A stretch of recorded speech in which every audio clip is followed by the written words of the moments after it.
Okay. Hey y'all.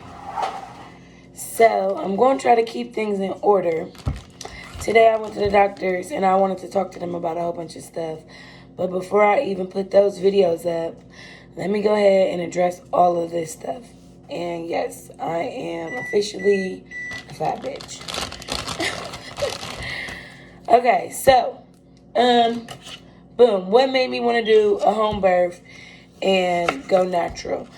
I was diagnosed with gestational diabetes, which, if you don't know, is basically when you get diabetes, but it comes from being pregnant. And usually, like right after you have the baby, it goes away. Most of the time, you know what I'm saying, you can try to control it with a little bit of medicine, changing your diet, but sometimes you have to get on insulin or take a lot of medicine. Regardless of the fact, I was diagnosed with it. Since the diagnosis, really, my whole pregnancy experience at the hospital has just been terrible.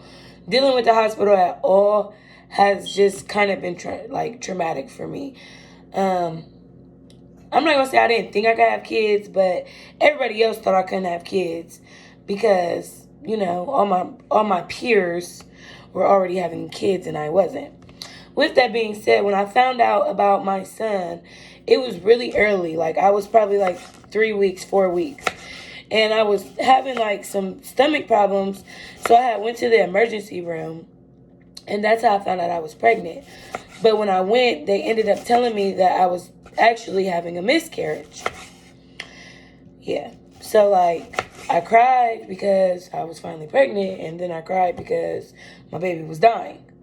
Yeah. Traumatic. Anyways, when in the midst of that, when they was about to discharge me, it was a male nurse or a doctor. Well, a woman nurse came in and she was like, I'll never forget. She said, baby, listen, that baby will kill you before it dies. It will take everything from you trying to hold on for dear life. She said, you could just be too early, and that's why we can't see anything. We don't know what's going on. You're just simply too early. But with that being said, I was discharged and sent on my happy little way. So I went through all the emotions and all that like I was about to have a miscarriage. Don't too many people know that. But it's important because it goes to speak to how the hospital experience just has been my whole pregnancy. Anyways, I leave there. They do a follow-up with me. That I have them checking all these levels and doing all this stuff.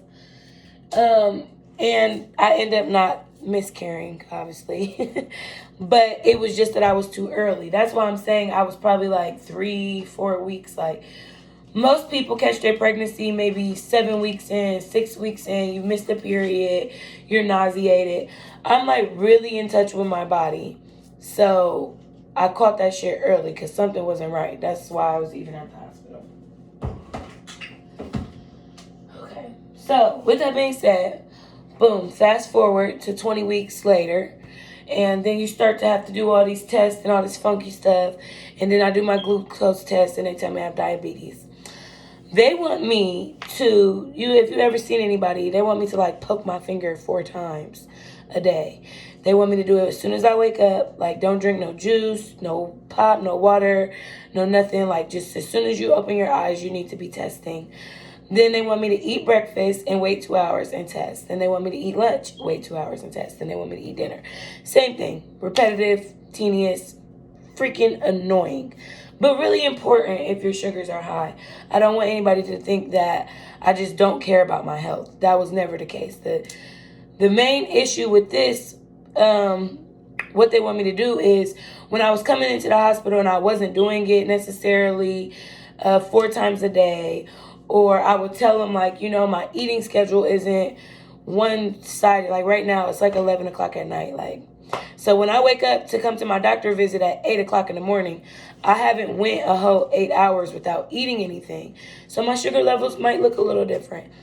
Anyways, that's when the fear started. Like, that's when they really started trying to put fear into me. And I started to really get uncomfortable being at the hospital. Some of the things that was said to me were, If you can't control it and monitor it, we're going to have to put you on insulin. I don't know about y'all, but poking myself with a needle and shooting myself up, not my thing. Then another thing that they said was that I was going to have to start going upstairs for like these stress tests, which basically all they do is hook the baby up to a monitor and watch his heartbeat and watch my contractions. But they said I would have to do that as well. And it was kind of contingent on me doing my sugars 4 times a day. Well, obviously, that never ended up being the case for us. But outside of that, I had asked for my placenta. And people had told me, like, you got to fill out some paperwork or something. So I just thought maybe I would tell the hospital early that I'm going to be one of those type of people that want their placenta. Oh my goodness, the looks that they gave me. It was like I was just asking for, I don't know, one of their organs. Like, they were so offended. A lot of the nurses didn't know the answer. They didn't know the process.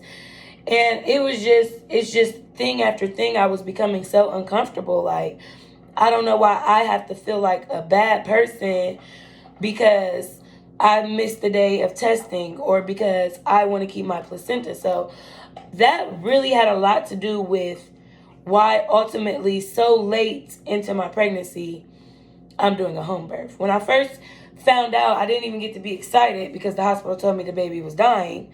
But after that passed, I was like, ooh, I want a water birth. Like, this is a special kid to me. I want to bring him in this world in a special way.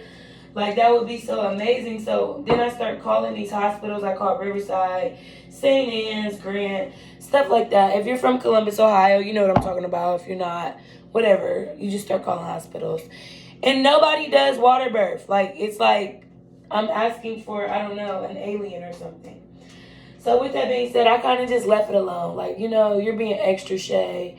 Like, you're so extra. Everything you do, you just want to be extra, girl. You don't need to have no water birth.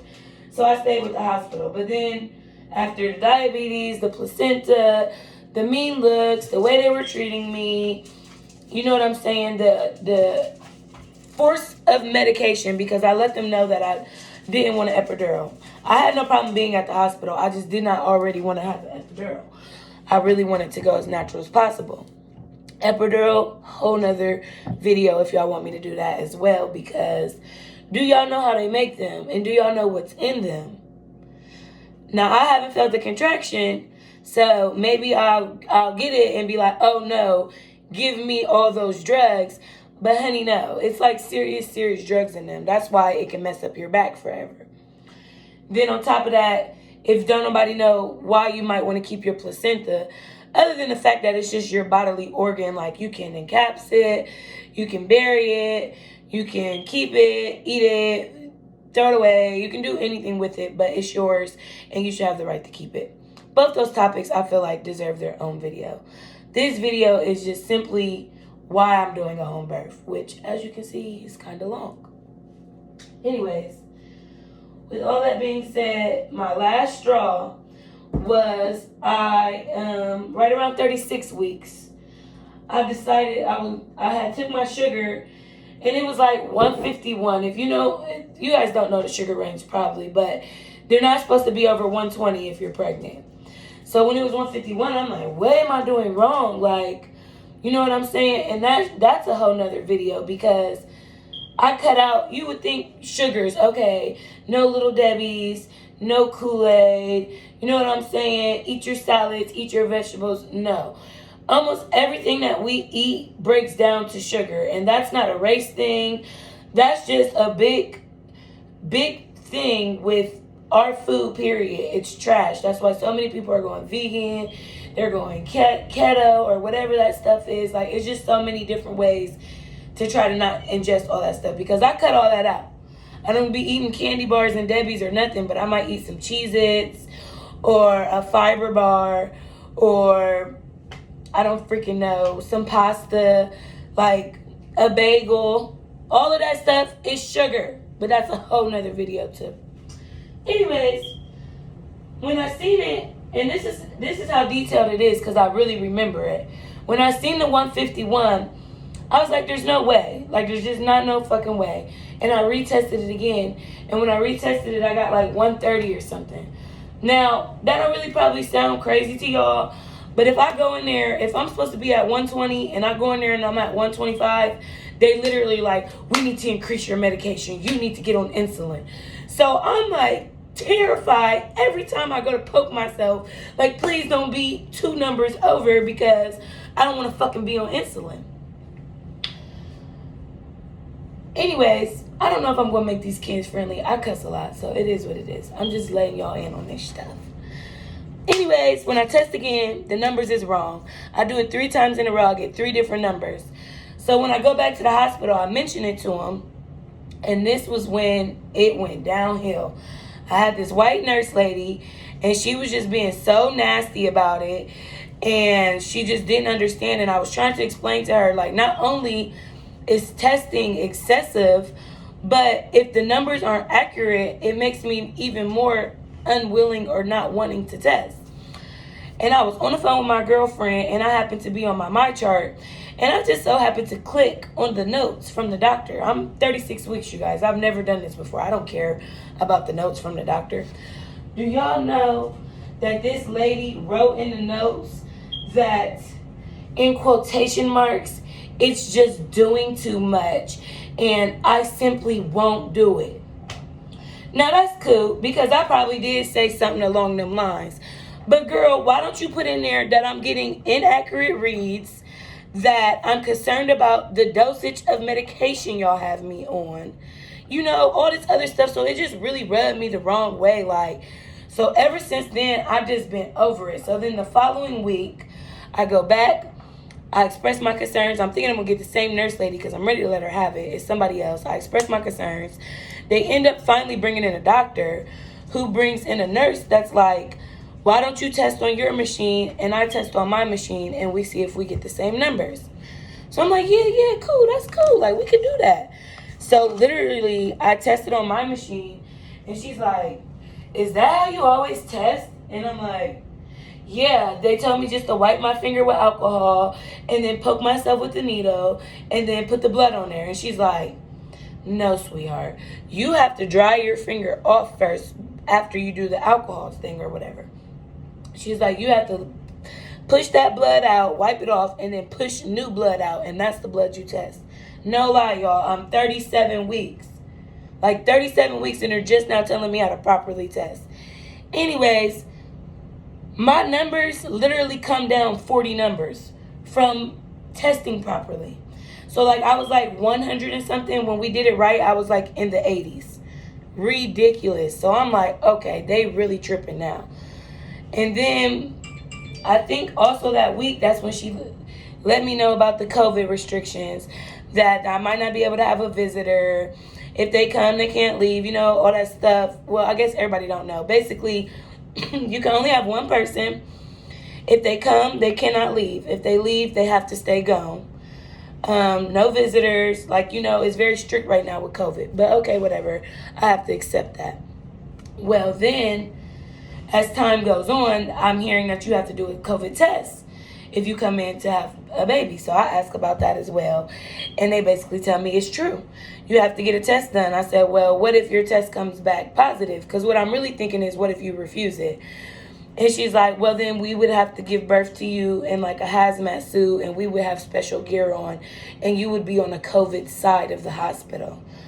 Okay, freaking me the fuck out, because I already don't think them tests is right. Like, I think they're weird.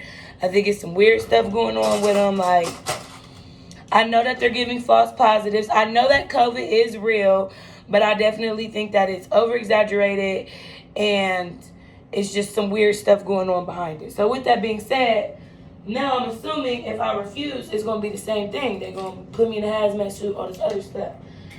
So I'm just like not feeling it at all. That's when I started to look out and reach out about home birthing options. And I have found a midwife. She has really good reviews. I'm happy to give you guys her information. And basically, when I got done talking to her, it was like something just told me this is what I was supposed to be doing. You know what I'm saying? And my mom, like, is so against it and just scared of what's going to happen. But it just clicked. It just felt natural for me. So, long story short, I contacted the lady. I'm still going to my doctor's appointments. I just went to one today. That's why I had to hurry up and put this video out, because everybody wants to know what happened today. But, just between thinking that it wasn't possible and being scared of being different, I guess, because this used to be the natural way for things. That's what made me even decide to be at a hospital. But I think that this is what I'm supposed to be doing. I feel so much more at peace with my pregnancy. And I'm just excited. But I hope that wasn't too much background and y'all could just kind of feel where I'm at. I started so late. I'm only doing this because I feel like it's something that's not talked about enough. Like, this is about women empowerment. This is about women's rights. This is about black women. This is about the culture. This is about our age group. This is about the medical system. This is about vaccines. It's so many things that I'm touching base on in my pregnancy that I felt the need to share them. So that's why I'm so in depth with detail of what's going on, so that people don't think like, this is just something to do for YouTube to be cute. Like, no, there's real meaning behind this. And I'm really letting y'all in on my train of thought and on my life. But overall, I was really interested in the water birth. The hospital was not hearing my concerns or respecting my wishes. And I just felt like being at home would be better for me, because I've never had a kid before. I couldn't imagine delivering by myself. I need my mom. And I'm not ashamed of it, and I told the hospital that. So, between them saying couldn't nobody come, then they wanted to induce me, which I'll talk about on the next video. But it's just so much dealing with them. I'm telling y'all, we is going to get through this together. Me and my family, and I guess now y'all, my subscribers. Because when that first contraction hit me, I'm going to make sure y'all can see my face. Like, oh my God, what happened? I know I'm going to want the fucking epidural, but we going to get through this. So, boom. We got that video out the way. I need to do a question and answer. I done had a few questions already, but I really need to get these videos up of this nurse today in our meeting. So, as you can see, I'm cooking, doing all types of stuff. I'm going to get it up, but this is why I went Team Natural Home Birth. There is drugs and epidurals. The hospitals don't listen to us. COVID is really strange and weird, and it's my first baby. I need my mom. So, at home it is.